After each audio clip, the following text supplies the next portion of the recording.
Alright guys, today we're talking WWE 2K15 as WWE Games have released part 3 of their Making of series, which this time takes a look at MyCareer mode. So here are some screenshots from the video, starting out with the Performance Center itself and our first look at head trainer Bill Demott. So this is the very first stop in MyCareer where you'll be put through your paces and have to listen to what Bill tells you and then try to complete the objectives that he sets. These screenshots also give us a much better look at the Performance Center, which I think they've done a great job recreating, and it gives us our first look at a few created superstars so you can see how they compare to the in-game models. Obviously these creations are very basic, but you can tell from looking at them how much better they look than what we're used to seeing on the PlayStation 3 and Xbox 360, with the body and skin textures looking 100 times better on next gen. Also shown in the video are some menu screens of the mode, so here we can see the upgrade section where you can upgrade your superstar's attributes, abilities and skill sets, with a purchase option also shown that allows you to use your XP to purchase new moves from existing superstars.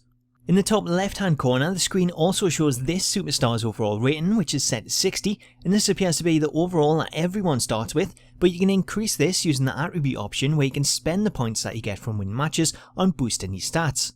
The next screen shows the upgrade skill menu where you can spend the virtual currency that you earn from winning matches on purchasing new skill sets, so you can buy simple things like top rope diver that allow you to perform top rope moves, or save your money for the more expensive things like OMG moments or a comeback sequence. One difference with next gen is that you can also buy superstar specific OMG moments to assign to a created superstar, so moves like Cesaro's apron superplex, which only he could perform on last gen, are now available to created superstars if you choose to buy them. The next step after the Performance Center is in Orlando for NXT, so we get to see some new shots of the NXT arena and some NXT superstars before we head to the main roster and see some examples of the cutscenes that we'll encounter. So first up we have this shot backstage with Bray Wyatt attacking the created superstar, which shows off the backstage area for the very first time. Then we'll go to some in-ring action with John Cena as the created superstar tries to make a name for himself, only to be hoisted onto Cena's shoulders, ready to suffer an attitude adjustment. From there we'll also get some more cutscene footage from the build up to WrestleMania in MyCareer mode,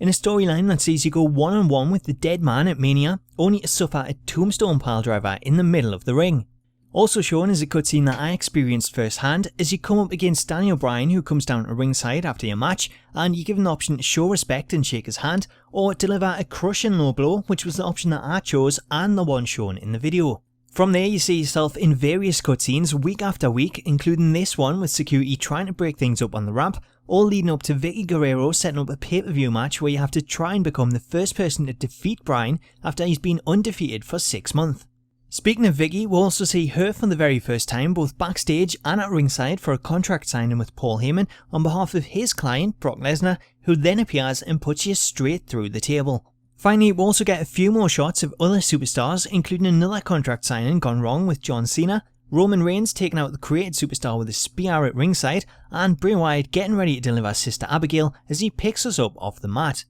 Overall, it's a really cool video and well worth watching to see some of the cutscenes, so I'll put a link to it in the video description so you can check it out and let me know what you think of it in the comments. Until next time, catch you later.